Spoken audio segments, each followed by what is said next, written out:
Home Remedies presents What can treat large facial pores naturally?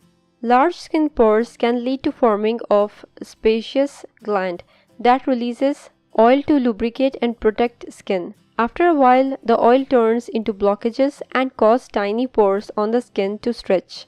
Quite obviously, these pores look ugly. Today I am going to share with you one such natural ingredient found in every kitchen that will help to reduce the appearance of large pores. Let's see how to make the remedy. Ingredients: tomato 1, lemon juice 1 teaspoon. Directions: mix the pulp of tomato with a teaspoon of lemon juice. Apply gently on your face. Wash it off after half an hour. Also massage the face with almond oil after washing the mixture. This will give you extra nourishment. Tomatoes can be more effective if accompanied by a lemon. Use it twice a week for best results. If you liked the video, hit that like button to give it more value and share it on your social networks to let others benefit from it too. Thanks for watching. Goodbye.